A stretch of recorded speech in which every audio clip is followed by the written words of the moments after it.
Thank you for joining this session on fairness and biases in AI, organized by AI for Media, ELIAS, and Mammoth. We'll have 3 speakers, and then we'll have a panel, which will be open to the room. It's a bit of a private meeting, I would say. Not so many of us, which can be good for discussions. So we'll have 2 speakers. We'll start with Akis Papadopoulos from CERT, who'll tell us about his research and his group's research on biases in computer vision. Akis. Thank you, Adrian. Olga, this is, you said recorded? Yes. Okay. No. Nothing interesting at all. That's okay, thank you very much for joining. I will try to give, first of all, is this audible to the online participants? Should I speak up or like that? We can hear you, Akis. I can hear you, Akis. Great, thank you. So I will try to give a short review of the area. I've been working a bit in this area for a few years through some collaborative research projects.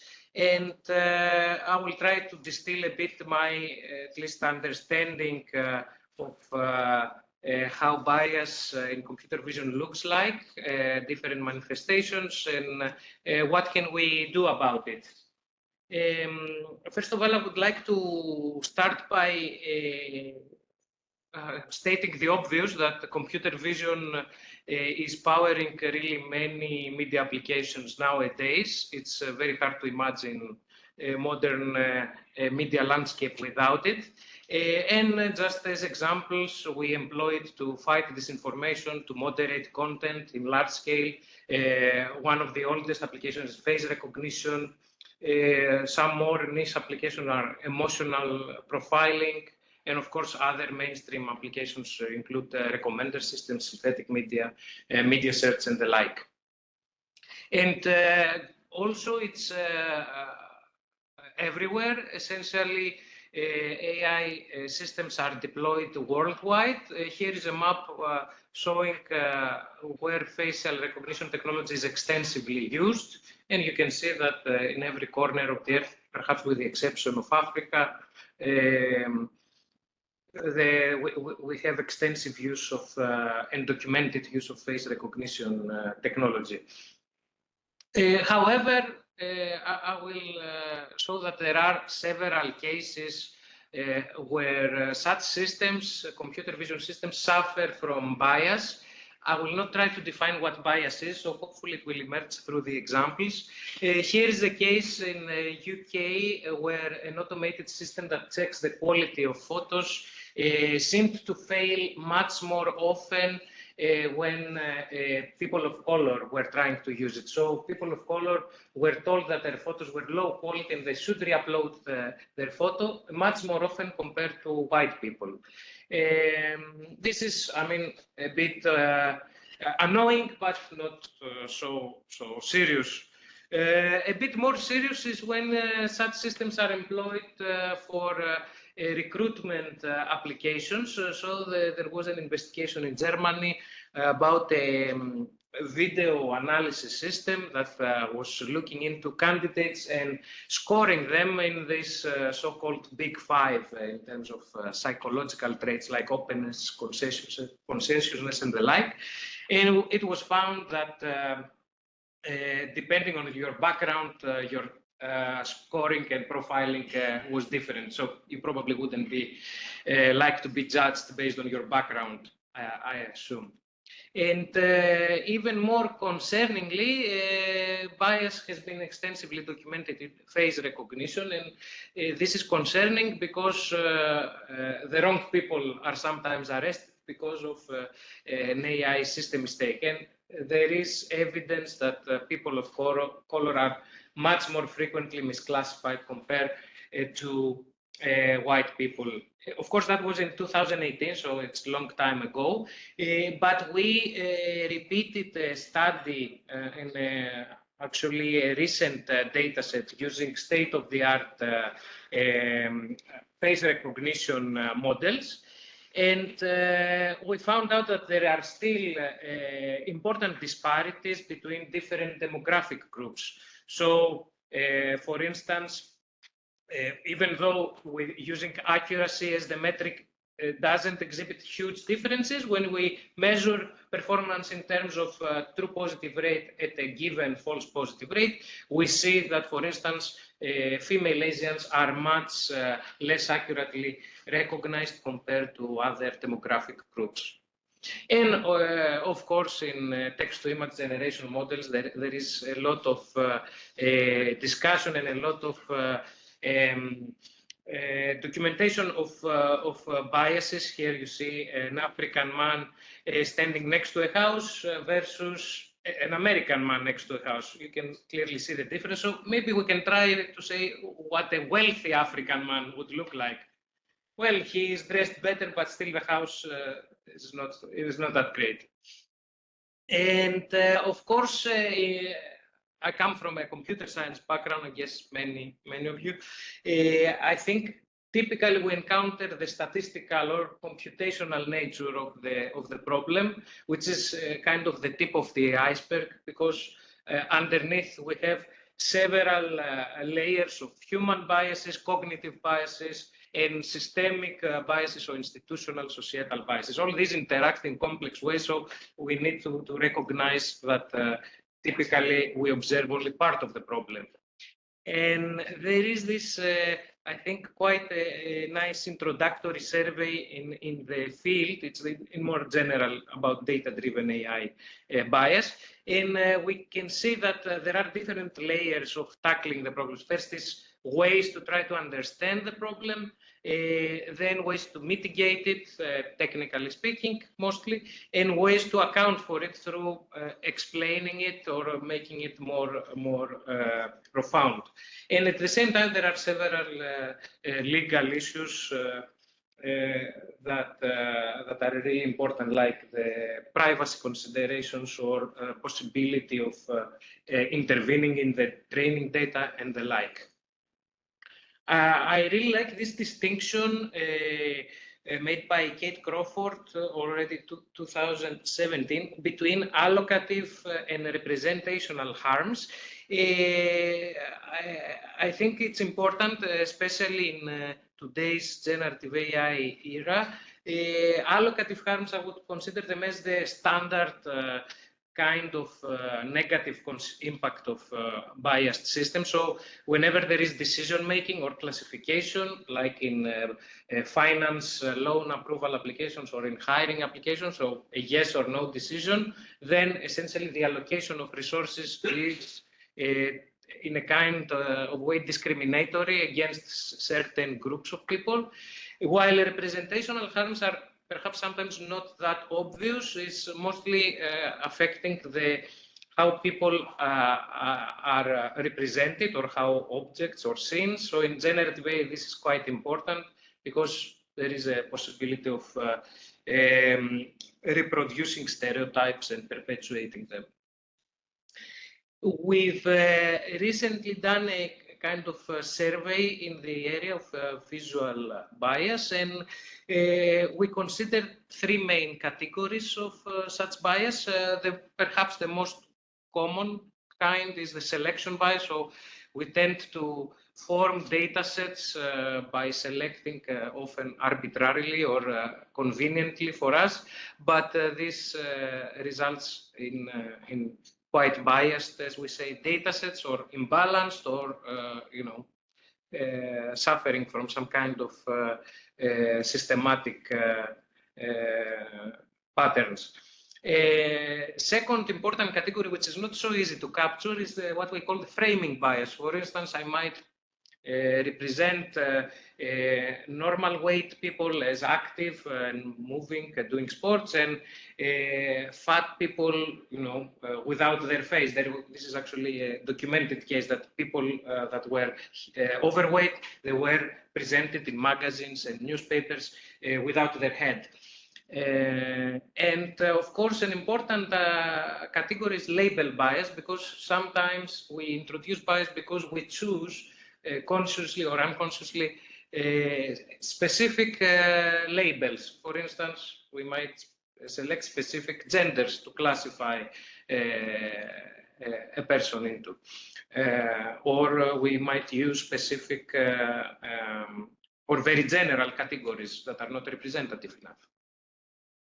Here is also a kind of depiction of the visual content life cycle and possible entry points for bias. So we do have the reality, we have methods of capturing reality, we have editing tools, we have channels of dissemination, and of course, behind all this, there are data collection and AI algorithms that might further reinforce bias. So bias can enter in all these cases, and there is the real-world bias or systemic bias, but it is also artificially introduced bias through the way we capture the reality, through the way we edit pictures, and how we also choose to disseminate them.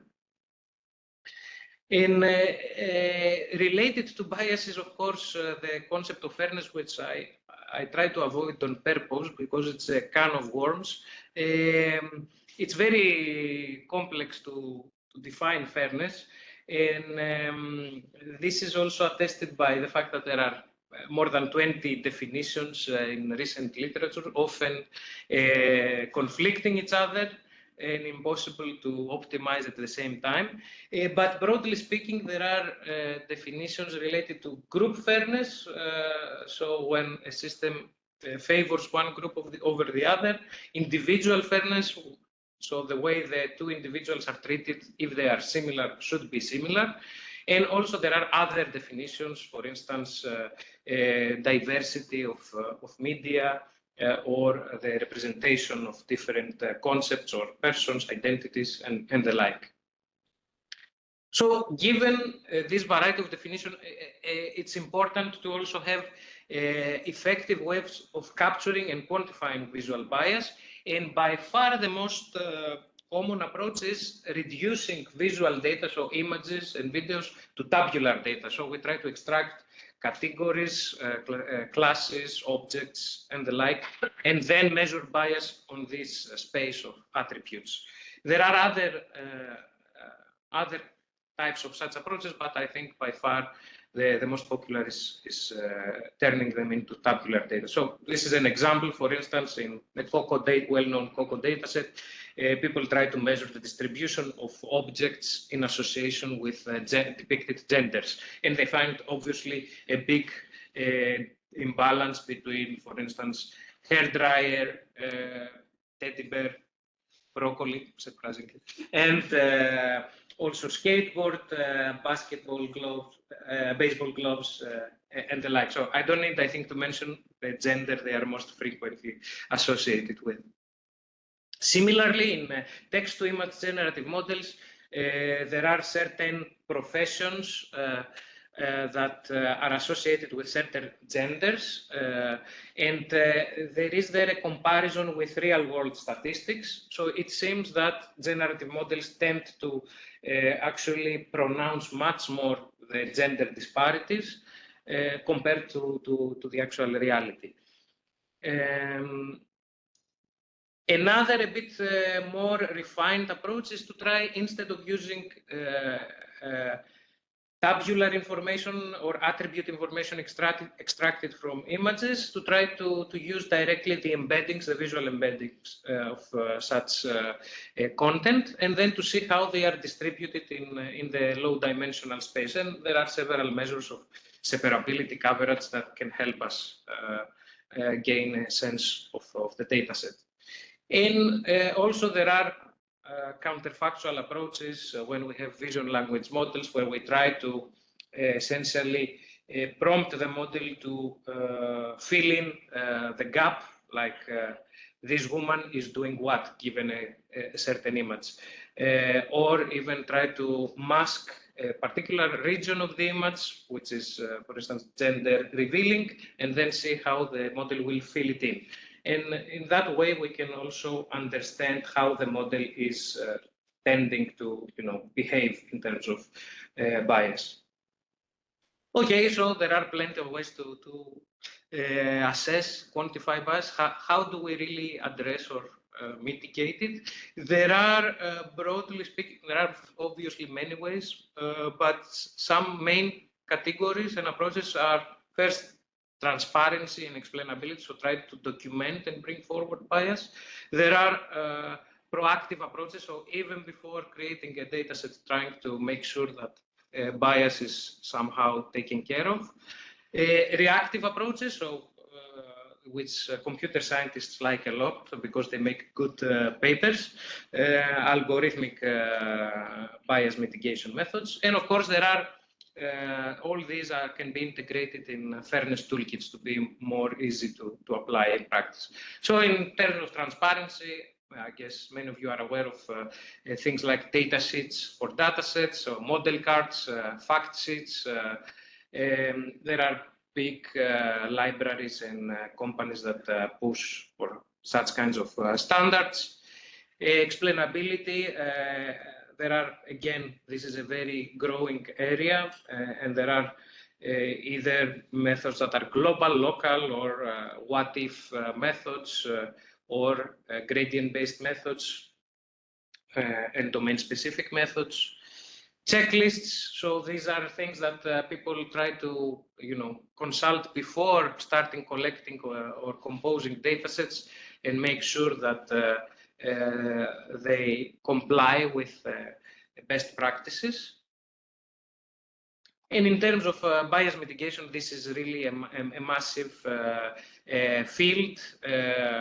There are, broadly speaking, three categories like pre-processing, in-processing, and post-processing. So pre-processing try to intervene at the dataset level and somehow balance it to alleviate bias. In-processing, they intervene in the training process, in the optimization, the loss function, regularization, sampling in the latent space. In post-processing, essentially they process the outputs, the prediction scores of the models.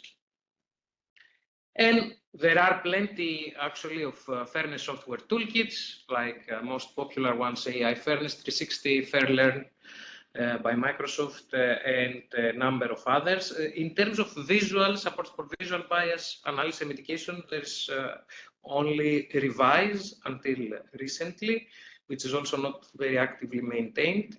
So there is, I think, room there for supporting better bias analysis and mitigation of visual data. In a bit of shameless self-promotion, we developed FairBench. It's yet another benchmarking library that is relatively easy to integrate and can help with interactive exploration of bias measures, and also to create fairness, the fairness part of model cards. And in our effort to mitigate bias, we are often wondering, are we doing it perhaps the wrong way? So here are two recent, I think, incidents. One by Google Gemini, where the eagerness to alleviate bias led to historical inaccuracies. And a second recent paper has shown that trying to not only mitigate bias, but try in general to make an LLM more safe, actually has led to much less diversity of the generated content. Diversity measured, I think, using some information theoretics, some entropy-based measure. So we need to think carefully how actually we are going to mitigate bias. And before closing, I would like to promote a bit another thing that we have collaboratively created, this so-called fairness definition guide. This we did it in collaboration with social scientists and legal experts. and we try to give a more high-level view of the problem and different aspects that should be taken into account beyond techno-solutionist perspective. That's it. So concluding, I think that bias in computer vision, of course, in general, manifests in a variety of ways, and it's good to be aware of the many different things that can go wrong. I think the distinction between allocative and representational harms is particularly important, especially in the era of generative AI. And we still, I think, rely predominantly in transforming visual data to tabular data in order to measure bias. Framing and label bias in visual data are relatively less studied, I think. And of course, context matters, so technical solutions on their own are not, I think, sufficient. Thank you very much. I apologize, I think it was a bit lengthy. Thank you, Akis. One or two questions, and then we'll have the debates afterwards. Please. Thank you very much. This microphone. Sorry? For questions, we need to switch to the other microphone in order to, for the online users to. That one. Yes, so just a moment to stop this. Should I move closer or Just right.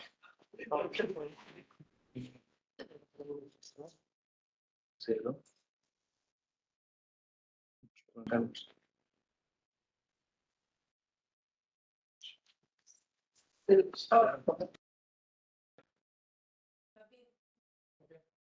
So my question was, how are we doing in general? I mean, it is not fantastically, but are we doing better than, do you see a trend that we're getting better in mitigating, in understanding and mitigating? Yes. First of all, we acknowledge the problem since a few years back. I mean, there was before like 5, 10 years, people were considering that these ML models were neutral in a sense. They didn't even entertain the possibility of, a poorly made data set. We are much better in acknowledging the problem.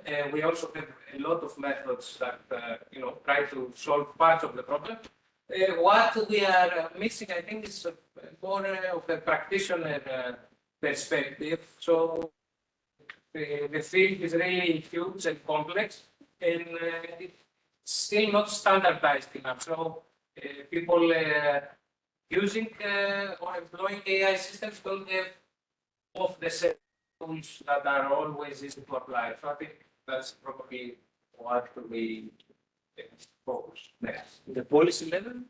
Policy level, I think there's plenty of work done. It's hard to enforce it, I think. So conceptually, it's very developed.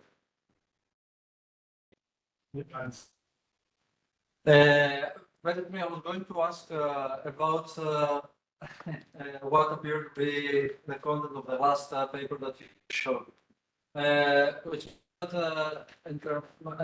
I can understand why you want to be biased, and for example, if you have a system performing the same way with respect to protected characteristics, for example, with gender or race or whatever.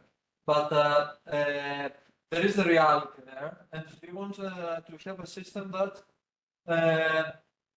knows reality. You do not want it to change in a way that it would change the reality. If you do that, then you open, of course, to manipulate, to have a system that could be used in order to spread information, etc. So I was wondering, the paper that was that you showed, the cost of debiasing blah blah blah models, how does it position itself there? What do they say? Or what's your position? Do you mean the paper, the one with the founding fathers? The one with the founding fathers. Actually, the paper is independent of this incident. So the paper is about specifically LLM assessing the direct content from LLMs. Okay. And well, the main I think the finding from this paper is that the more safe we try to make LLMs and to reduce toxic content or very stereotypical content, then we essentially make them very predictable. So we miss one of the main desiderata for such systems. So we need to either to balance or to accept perhaps but yes. I think those are quite interesting questions. One more question. So you showed that generative models are exacerbating or worsening the already present bias, like old man or five fighters kind of statistics. Is there a specific architectural or algorithmical motivation behind this? Does that study try to understand why, when you move to the generative space, you're actually increasing this kind of statistics? That's a good question. I don't think that the problem of whether specific architectural choices amplify training algorithm. Yes, typically we attribute much of it to the training set, but for some reason, even though I guess that the training should somehow copy the training distribution of. Yes, I can refer to this.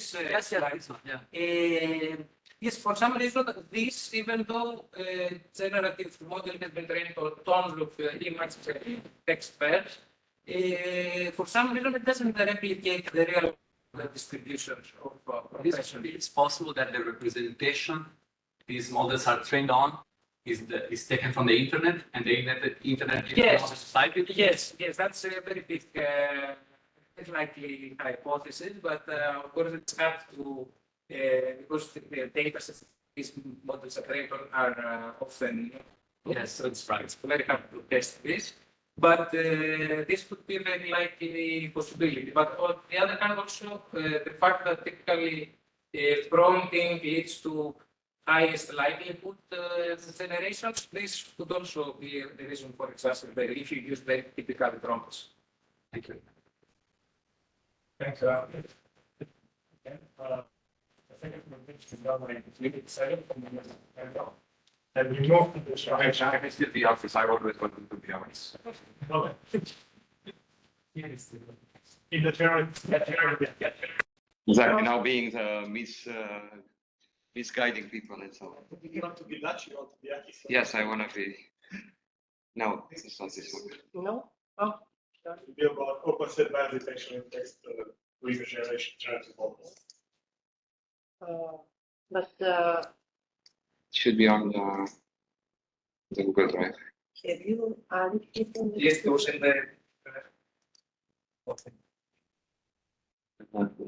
Oh. Yes. Here.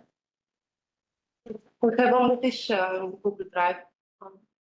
So Maybe it was the wrong drive. it's here. I only this too. But it was in the morning. I saw it. No, I was there. I put it there. I cannot use my computer. And what do we do? Maybe we can let. Is it possible to upload Maybe it now? upload it. Yes, we can let Evangelia, and then I can talk. Probably the best. Okay. Okay, so To Evangelia to start. Yes. Let me share my slides. Can you hear me or? Yes, Can you yes. hear me? Okay, Fine. great. So let me. Okay. You have to Can you stop. make me presenter again? I cannot share content for some reason. Just a moment, please. Sure.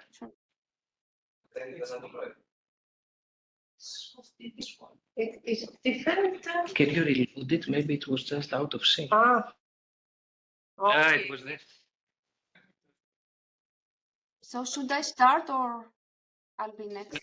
Still need to do it, so sorry. Okay, no problem. Just to make some confusion.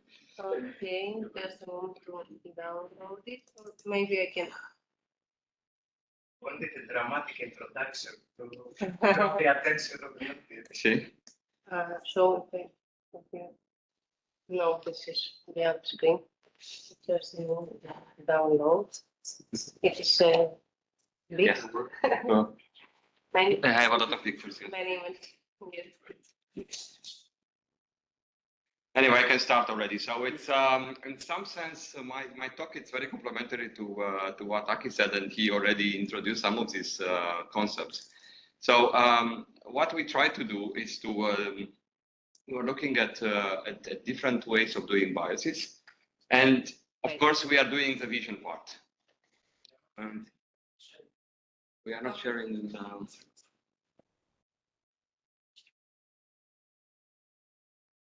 In Zoom.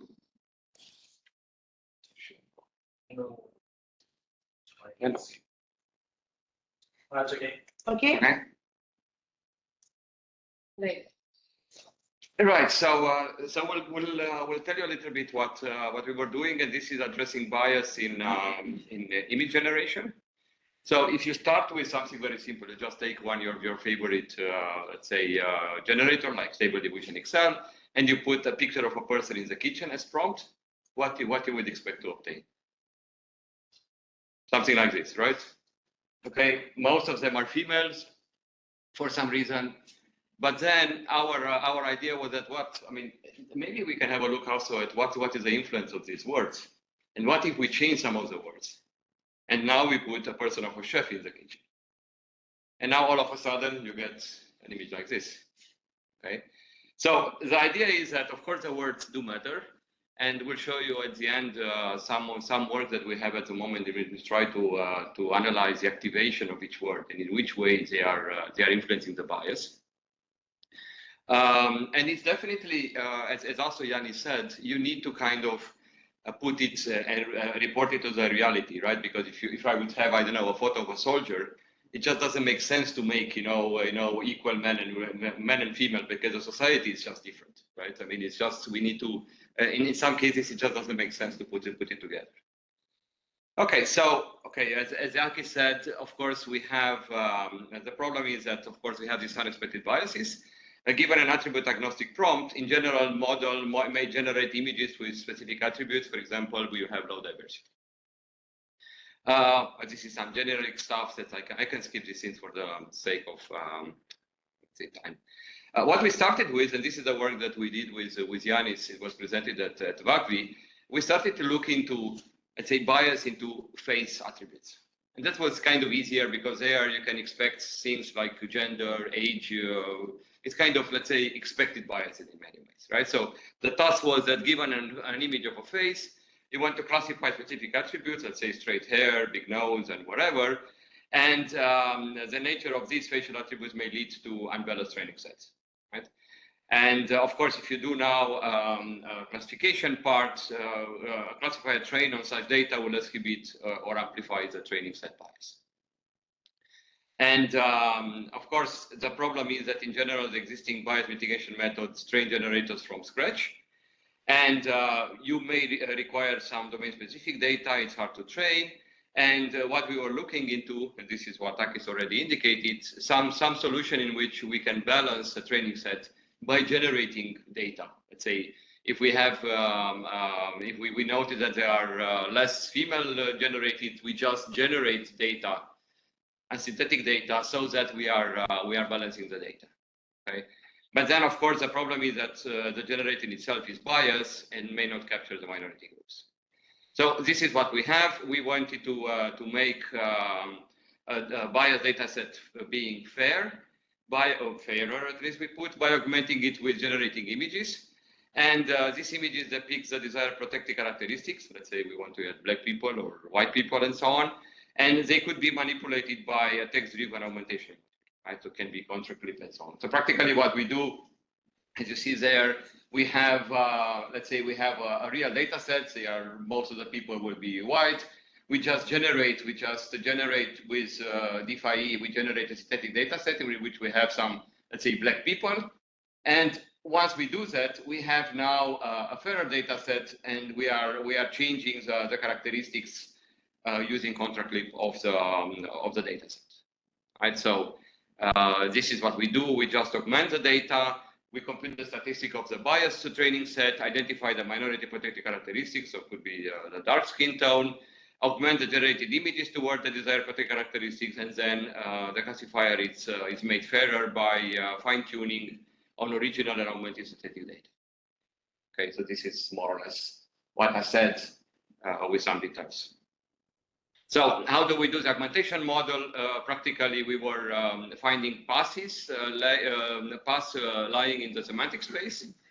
For example, we just go from the original image, let's say white person or Chinese, and we just change it towards getting darker skin by looking through passes in the latent space. And of course, you would hope that you would have pass disentanglement. So once you're changing the skin color, you're not changing other facial attributes.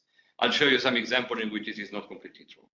And so this is an example in which we go, for example, from young to old, or from male and female, or you go from white to black. So here, for some reason, when it's getting black, at least for the first man, it's just adding a mustache. so just changing one bias. So this is I kept this characteristics, this stuff, because in some cases you are changing some characteristics, but you are adding some other type of bias. And this is definitely one of the main issues that can happen. So what were the limitations of this work? So that's what the work presented at WACV this year. The fact that is we assume that the learned latent paths convey the desired manipulation while preserving the downstream attributes, right? And we assume that the passes are orthogonal to each other, which is not always true. And then, of course, we assume that a good pseudo labeling model is employed. So we have a good classifier, which is kind of true. It's kind of reasonable stable. And then, of course, our method required a generator with an editable space, right? So, for example, variation autoencoders is good. In that time, diffusion model were not good because you could not edit the latent space. But one of the main issues was that we noticed that here we had some specific characteristics. We knew which kind of bias we want to address, right? You know, age, skin color, and so on. But what if in some cases, especially in generic case, we don't know the bias, or we don't know what kind of characteristic to look for? So then we were thinking to go from the closed set bias detection, what we had before, to an open set bias detector, right? And this was this is a paper that was at CVPR, was a poster highlight. Actually, should have been a normal because we had all the 555 scores, so it was the best scores. Anyway, it's called open bias. And here, what we were trying to do, you can see there in the scheme, is going to practically having a large language model. So I give a prompt, I say a portion with a laptop. We ask a large language model to tell us what sort of biases do you think there would be there. It could be gender. In that case, for example, it's also the laptop brand, right? That you see, it's an Apple laptop. Okay, and in general, you would not expect. I mean, why would, if you put a person using a laptop, why would the static diffusion, the stable diffusion, generate, I don't know, Mac computers? You will not expect, and you will see a few other examples. And once you know that, you don't know, now you do the bias assessment, so you are looking for gender, you are looking for the laptop brands, or for other kind of things that could be generated in there, and then you kind of do the augmentation towards that direction, right? So in this case, we do not require a predefined list of biases, but propose a set of novel domain-specific biases. Okay, so the pipeline would be propose biases via an in-context learning on a large language model, so could be use Llama, but could be anything else. Then we generate synthetic images with a target generative model and the given caption, and then we check the proposed biases via a question answering system, right? So we try to see if indeed this bias is really reflected into the images or not. Now, so the scheme is like this. You have, you get a set of standard prompts. You put it through LLM and you ask what sort of biases can be in there. Let's say you just guess a person race, and then you start asking, what is the race of the person? What is the race of the person throwing a frisbee or whatever you do in there? And then from there, you get a list of classes that you can look into. So then you can start changing the characteristic of the image, and you make the ranking of the possible biases. Okay, so some of the novel discovered biases could be person-related, object-related, and so on. For example, you have a prompt like a train zips down the railway in the sun, and for some reasons, most of the trains are yellow. Okay, so that would be something very unusual, right? Because in Europe you don't see yellow trains, but my Indian student told me that in India all the trains are yellow. So probably in some way, maybe when Stable Diffusion was trained, they had this kind of data from India. Or, as I said, a photo of a person on a laptop in a coffee shop, and you see a lot of, most of them are just Mac, right? And not only that, for example, you can also see that most of them are just female. I have no idea why, for example, a person in a coffee shop with a laptop would be a female. But for some reason, you get this kind of biases, and you can just verify that indeed they exist. And this is some other example. You can get, I don't know, the person gender, if you put a traffic officer leaning on a turn sign, just some random stuff. I have two examples, and I have one example I want to concentrate on, and this is similar to what Takis presented. If you had a small child hurrying towards a bus on a dirt road, right? All the kids there are just black people, okay? But then we said, well, what if, and this is what is the next step that I will present in 2 slides. What if now we just take some of the attributes out? Like, for example, we take out the dirt road, and then all of a sudden you get white kids. And all of them are white now, which is exactly, you go from one direction to the other direction. You get American buses. And you get American buses, exactly. So for some reason now you have all the yellow buses. Okay, so this is this changing of biases. It's really a very complex problem.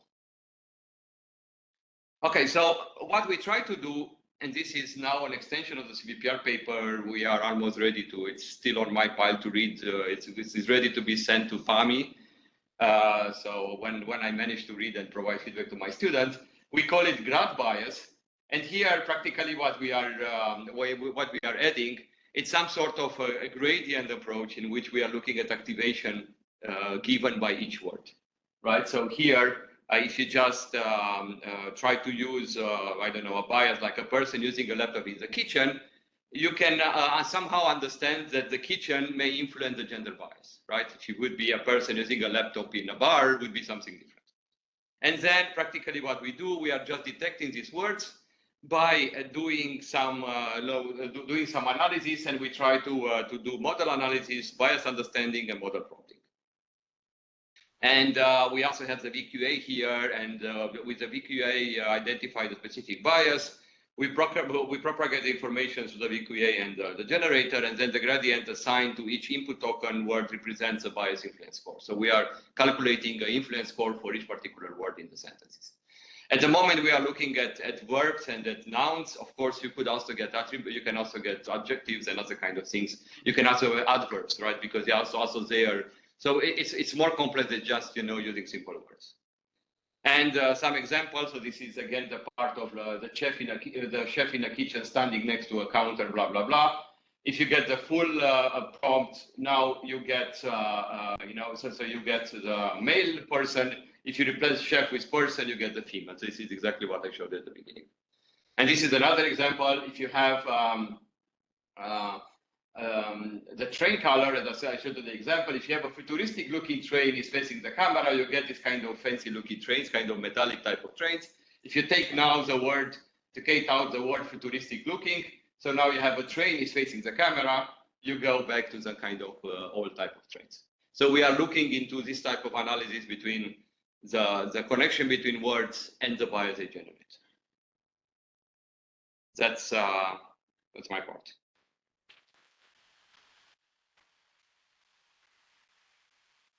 Questions? Yes.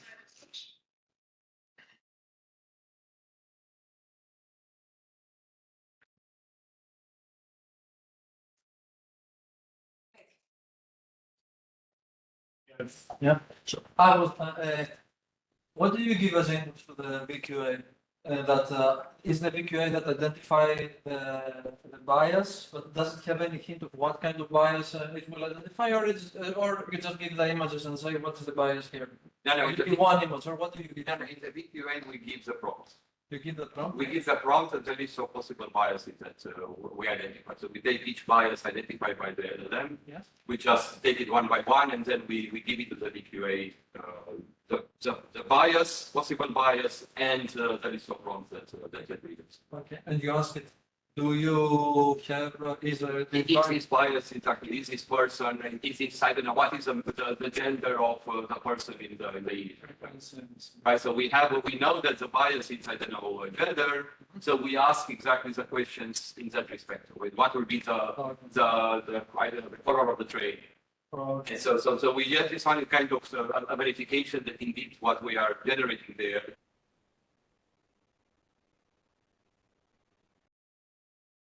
And your LLM just work. I wonder how the LLM knows about the yellow trains now, or the car. Or it says No, it doesn't know the yellow train. It just said that the color of the train. The color made of. So it doesn't know if it's yellow or it's red or whatever. It just said that if you have these words, this could be a possible bias.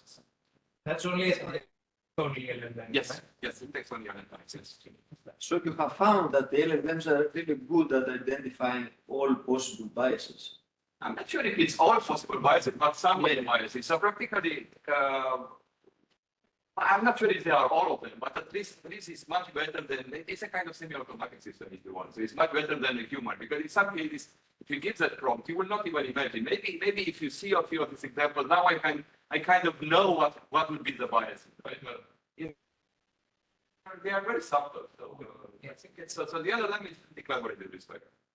Yes. Maybe in addition to the list of biases, you come up with the intensity of biases as well. So the intensity is computed statistically from the images that are generated. Yes. Okay.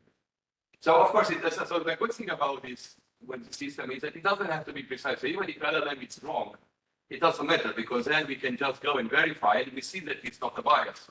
So it's as long as we just need to have some kind of information where to look, because in general, if it's in the developer world, we don't know what to look for.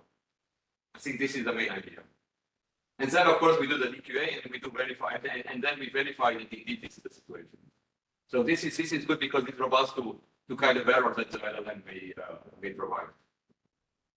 Yeah. I'm not sure if it's a question. Thanks a lot for your presentation. It was very interesting. Sure. It was more of like a comment and a question at the same time, but a little bit ago you mentioned that maybe it's not as serious as like this text-to-image models. They show, for example, more male soldiers than female soldiers, because that's what we have in reality. And I just wonder if we want AI systems to reflect, Gen AI to reflect actual society, or where we want to go as a society. Because if we have equal representation, can change people's mind, and maybe eventually we'll have parity. No, it's an excellent point. Of course, we don't expect the AI will solve the problem. I don't think that the AI solves the problem of the society, in some sense. So of course, they will reflect the reality. If we want to change the bias, we probably need to change our society. It's the first thing. On the other hand, there is also this idea, this will also keep it for the discussion. I think in general, people believe that bias is something wrong, but it doesn't have to be wrong. It's a So maybe, I don't know, in India, maybe the fact that, I don't know, the trade idea is just normal. Why would the trade be different in India? Well, it's no point in generating blood trades in India when there are no blood trades at all. So it's not necessarily wrong. It's just we need to be aware of it. And then we address it. We also consider some personal biases as well, right? So I may like red wine. It doesn't have to be that next time, if I have an AI waiter just give me white wine, once in a while, just because I have to be unbiased. It just doesn't make sense. I want to be biased. So in some cases, they even want to enhance the bias in this particular case, right? So of course we need to be aware of what are implications, but it's not necessarily wrong. It's just that we need to be aware. I think this is the main idea. I think everybody agrees on this. So mess with the AI because we have no more enforced on. Thank you. So when you show that removing dirt from the prompt will change the outcome, Yes. Is this part something? This part of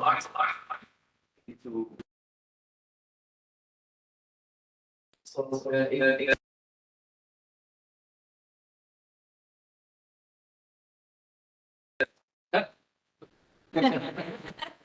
So is that part of your algorithm? I didn't understand if you are actually actively removing bias causing words. And in that case, how do you identify that dirt is the word that is actually causing the scene to be presented in an African? No, in that particular context, no, we were just, it was more like introspective. But then what we do in the last part with the gradient, actually, we are assigning a bias score for each word. Okay. And we are looking at the activation and different word we will provide. And then we can tell indeed that this word is the one that is responsible for the, I don't know, the gender bias, for the race bias in that particular case. Thank you, Nicole. Thank you. Well, Sorry,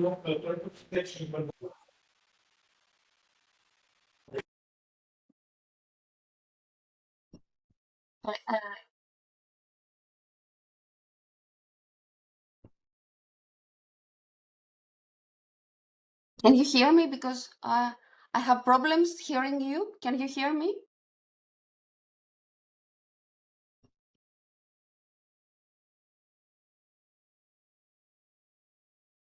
I could hear the speaker before, but I cannot hear you now.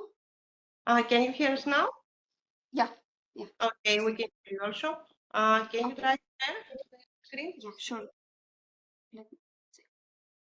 So I will do entire screen.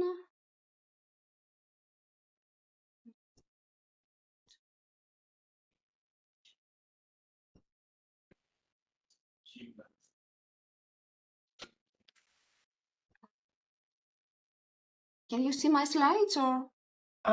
Yes, yes. Super.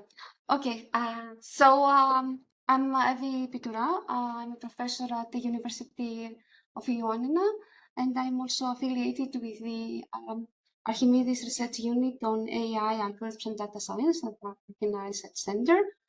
And I'm going to talk today about how to explore explanation for fairness. Sorry, no nice pictures and not nice images in my talk. What I will try to do is to give a very high level provide a very high level discussion of how can we use explanations to address fairness. And as Aki said, fairness is a very it's kind of elusive goal, so there's no specific definition of fairness. In fact, fairness comes from an old English word that means pleasant or attractive, which in turn comes from a Germanic and Norse word that means beautiful. In fact, fairness is hard to define. And to find a good definition of fairness, it's kind of an interdisciplinary, you need an interdisciplinary approach, both philosophical, but also ethical, political. So there are many, from a technical perspective, there are many different formalisms on fairness. In a very high level, we have individual fairness, where similar individuals should be treated in a similar manner, and we have group fairness, where individuals somehow are partitioned in groups, and then we ask that all groups are treated fairly. And there are, of course, a lot of methods have been proposed for explaining AI systems. Again, in a very high level, we have interpretable models, where there are simple models where we can understand the decisions they made.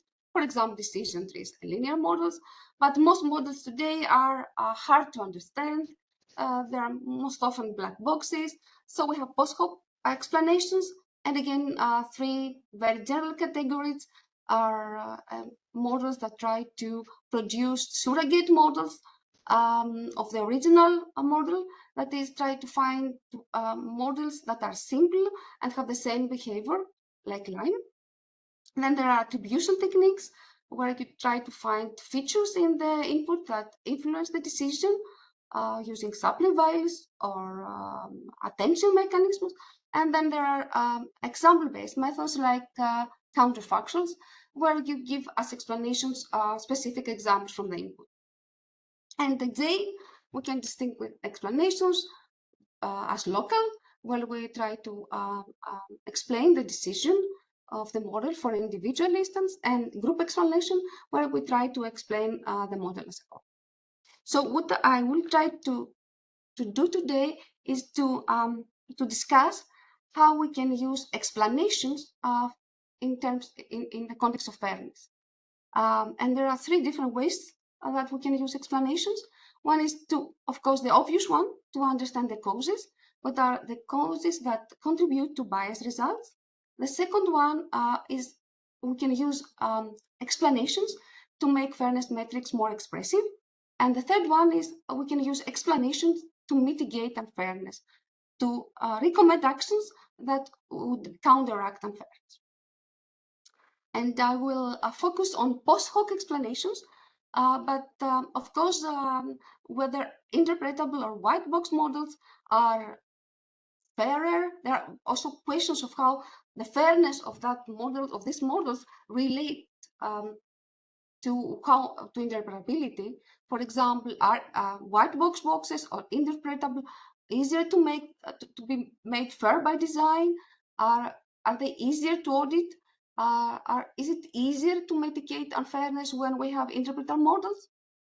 It's a very it's an open question, but what is obvious is that when we have white box models, then we can have in-processing mitigation techniques. Okay, so let's see how we can use post hoc explanation to enhance fairness. Previous work focused on two types of post hoc explanations: counterfactuals and supply values. And in this short talk, I will focus on counterfactuals. So I don't know if you're familiar with counterfactuals, but the idea is quite simple. Let's take an instance X.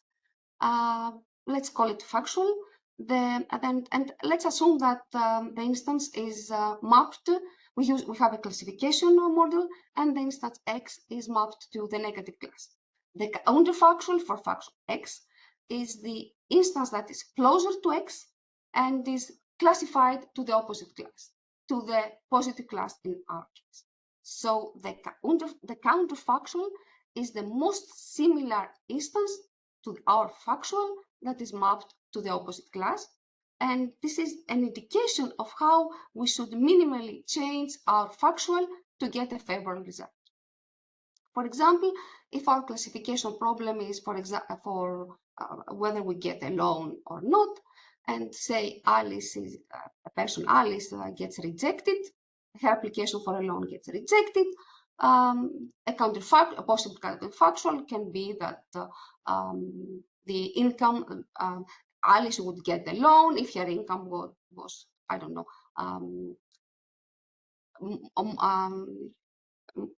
it was increased by a specific amount.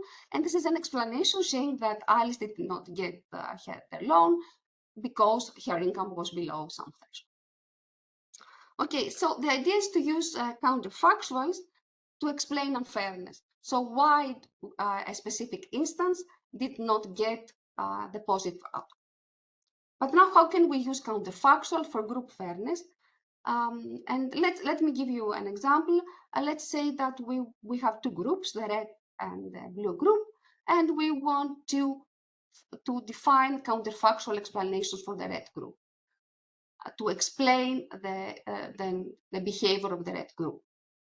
Now, depending on the type of fairness, for example, we may ask why we don't have enough red instances in the positive class. So we want to generate counterfactuals for all red instances in the negative class. Or if we want to have some kind of error-based fairness, we may ask, why do we get so many red false negative for the red group? And then we want to generate the counterfactuals for the all red instances in the false negative class. But now, how do we generate the counterfactuals for more than one instance? There are basically two approaches. The straightforward one is to have one mapping to generate one counterfactual for each instance, like the example you see in the left. And then we can have a many-to-one approach where one counterfactual cover more than one factuals. And in the one-to-one mapping, the problem is that we get a very large explanation, an explanation with a very large size. In the N-to-1 mapping, the problem is that we get the counterfactual we get are not the minimal ones. And of course, in generating those counterfactuals, there are many more constraints. I oversimplified the problem. For example, the counterfactuals in my examples were instances of the input.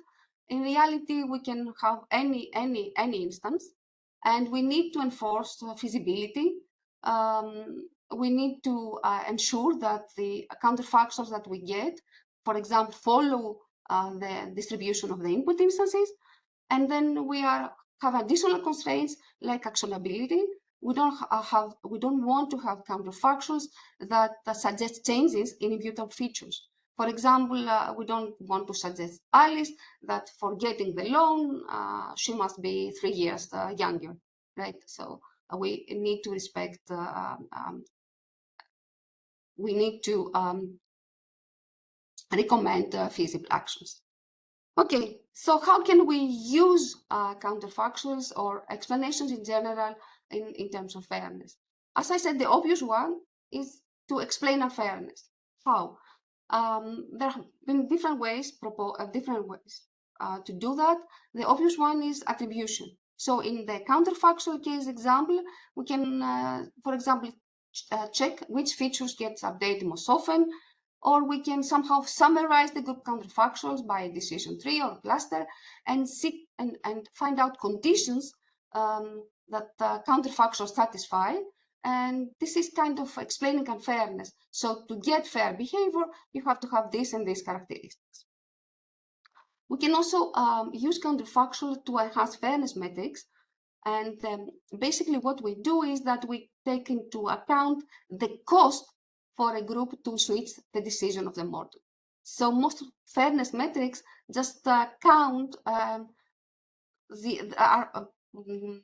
count instances that are either classified unfairly or do not respect the representation or express representation bias, but do not take into account the cost for taking the favorable outcome, the cost of making the model fair, right? So using counterfactuals and we can take into account burden or cost, and the simplest way is just count the distances. So the larger the distance, the more difficult it is to get the favorable outcome. And finally, we can use counterfactuals to mitigate unfairness. In this case, we have a different kind of explanations that are similar to counterfactuals that we call actionable recourse. And the idea here is instead of having changes of feature values, we want these changes in the values of the features to respect casual dependencies between features. Okay, so I have very briefly shown how we can use explanations to explain fairness, to measure fairness in a more complex way, and how to mitigate fairness. But I have been focusing on tabular data and classification, and here today we talk about more difficult tasks, more complex tasks, and more complex data. So what about more complex data? We have a counterfactual have been proposed for graphs, for example, and the difference here is that we have the changes we can make are not only changes in the features values when we as is the case with tabular data, but here we can have structural changes. For example, we can have edge additions, edge deletions. We can, which in general are expressed through matrix permutations of the adjacency matrix of the graph.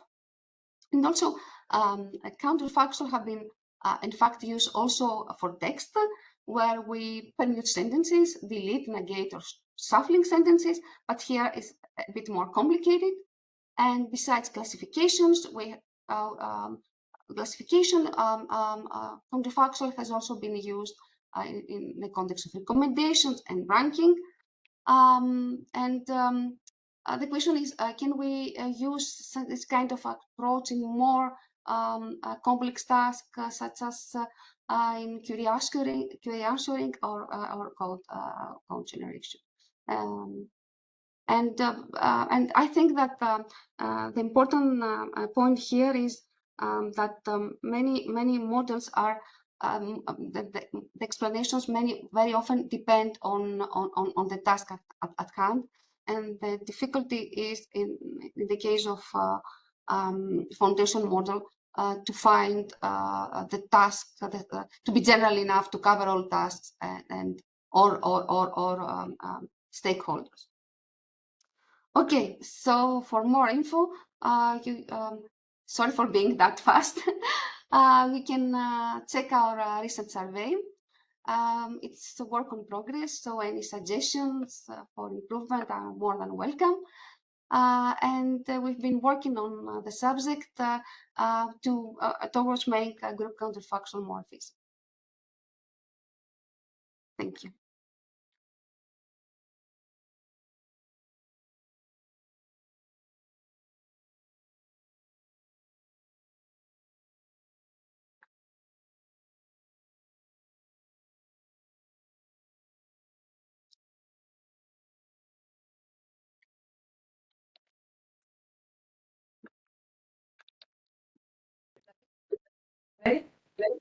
Question?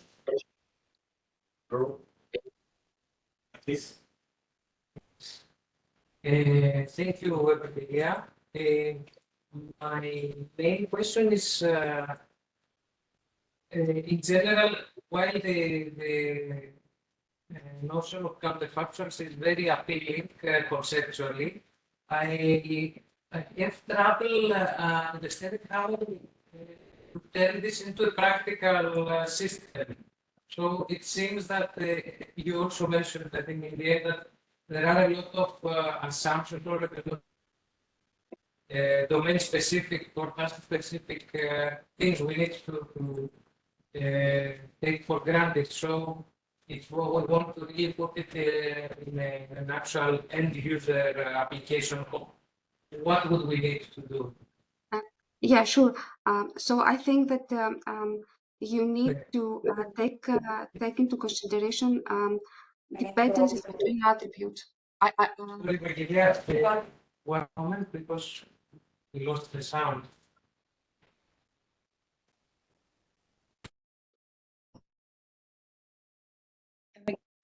Again? Yeah, can you hear me now? Or okay, great. So I think yeah, I guess you're right, and I think it's very important that you take causality into account. So when you generate counterfactuals, you need to consider dependencies between attributes. So for example, it's not only that you cannot change immutable attributes, but you should also be very careful when not making changes at individual attributes without considering dependency between attributes. So there have been a lot of work on how to do causality aware counterfactual generation, and I think there has been progress there.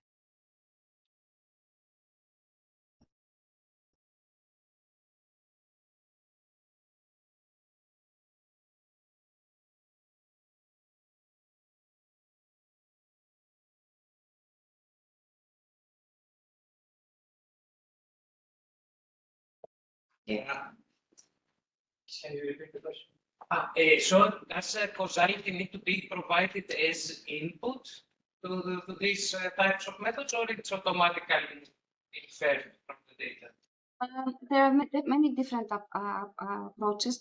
For example, there are content decoder approaches where trying to infer these dependencies from the data sets. So one way we can do this is implicitly. So to generate counterfactuals that follow the input distribution, assuming that counterfactuals that follow the input distribution respect this kind of casual dependencies. So there are approaches that do this implicitly, right?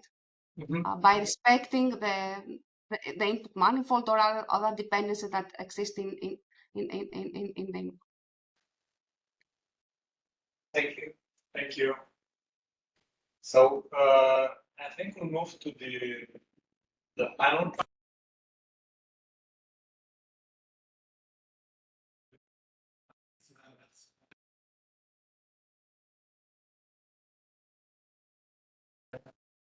The question I'd like to start with is about, so it rates our learning AI system, not like is the case for humans. And the second part is, could there be a way to theoretically characterize and create such things as a bias-free AI system? I know, again, I want to start.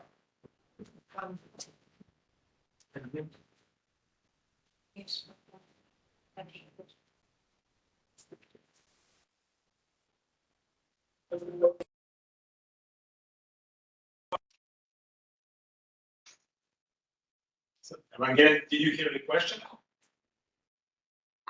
Can you repeat the question? I couldn't hear you clearly. The question is, are biases inherent to any AI system, much like it is the case for humans? Is there, or could there theoretically be such a thing as a bias-free AI system? The short answer is no, but of course, humans are not fair, right?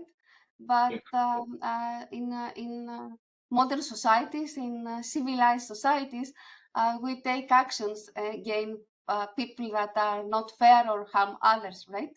We try to detect unfairness in humans, and we try to mitigate unfairness.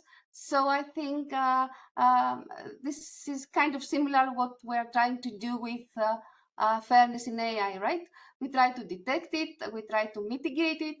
The important difference is that humans are somehow accountable on what they do. So how can you make an AI algorithm accountable, right?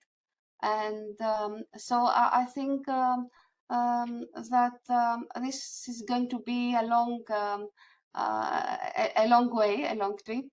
And Aki said that we're making a lot of progress in detecting bias, but the thing is that at the same time we have a lot of progress in AI, and we now have I don't know, foundational models and LLMs that we didn't have a few years ago. So the problem of enforcing fairness is getting more difficult at the same time. So the short question is no, but we should keep trying to do that because, you know, I would just argue that it must be task dependent, right? I mean, we say that it must, right? So if the AI system is supposed to solve one mathematical problem, then I mean, I don't expect to have any bias, right? Because there is no bias. Inherently, there is no bias in there. So it depends what you want to do, right? Yes, but I mean, you can convince them that they are wrong. So you have like much more examples for I tried plus with 2 plus 5, and it says, okay, it's 7. And then I said, okay, my boss, no, first of all, my wife said it's 8. No, it's 7. And then I insisted at some point, maybe your wife is right. And then I did the experiments with my boss, and it was at some point right, but then whether this is bias. It's not bias, it's wrong behavior, right? it's not bias, yeah. Yeah. Keith, what do you think? Well, I think that we should not try to make, completely neutral systems. I think also Yannis mentioned that they should reflect the reality. At the same time, there should be I think Evangelos is very right that there should be accountability. So whenever this is deployed in a high stakes application and someone is affected negatively, there should be corrective action. And of course, there are some cases where it's not even possible to correct. So if there's an accident due to bias, then I don't know. We need to think in advance, of course, in such very high stakes scenarios. But other than that, yes, I think there are also some certain limits and trade-offs that are reasonable. But I would just make a small correction here. I don't think it should always reflect the reality. It should correct the reality when it doesn't matter in general. Because if the reality now indeed that women should not talk when they are in presence of men, saying something stupid, it doesn't mean that the AI system will have to learn this. It will have to correct it. They will have to follow the principle that we as a society are bringing forward, of course. But in other cases, of course, distribution, other kind of things, I don't know, nurses are more female than male, and this kind of obvious stuff. Yes, I know, of course. So we need to kind of put some sort of baseline.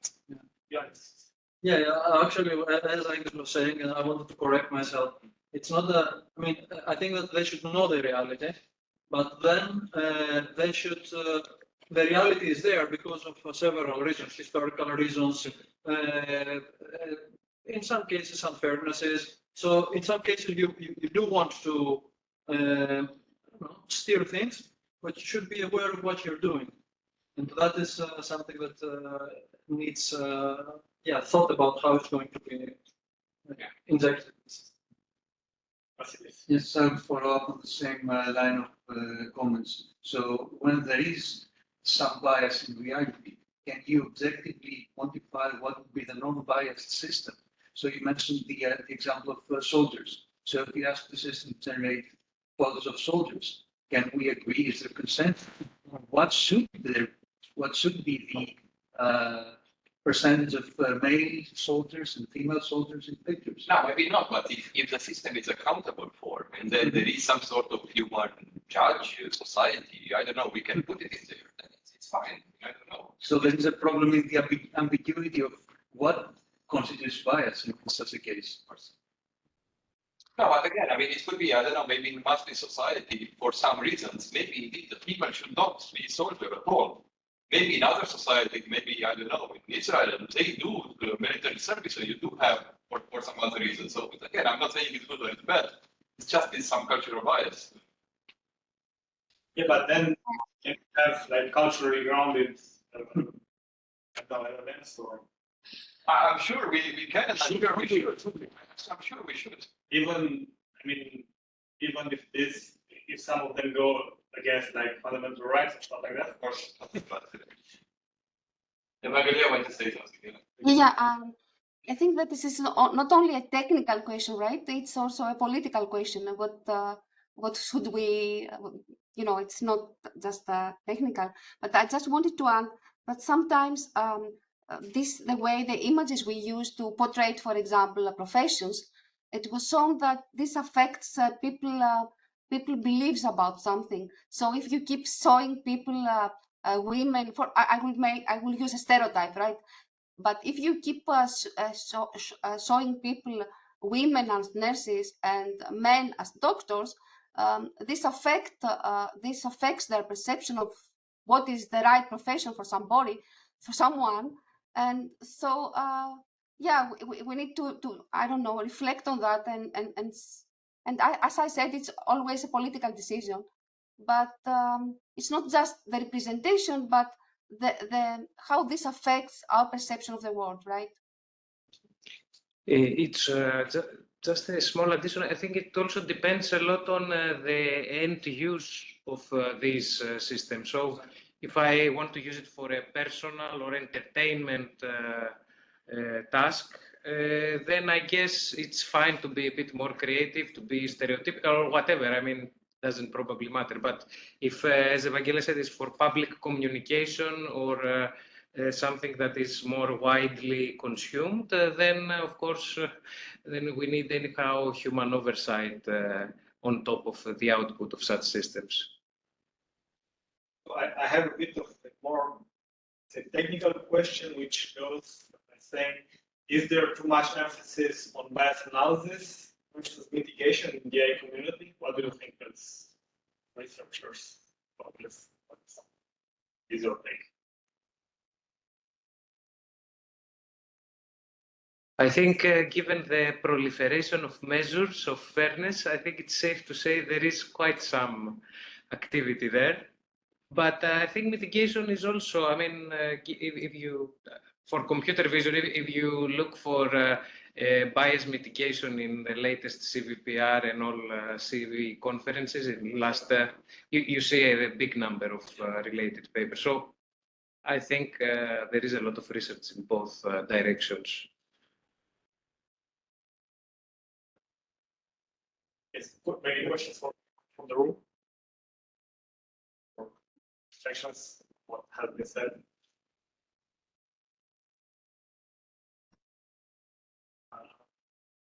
So I have one which Aki said I should not bring up.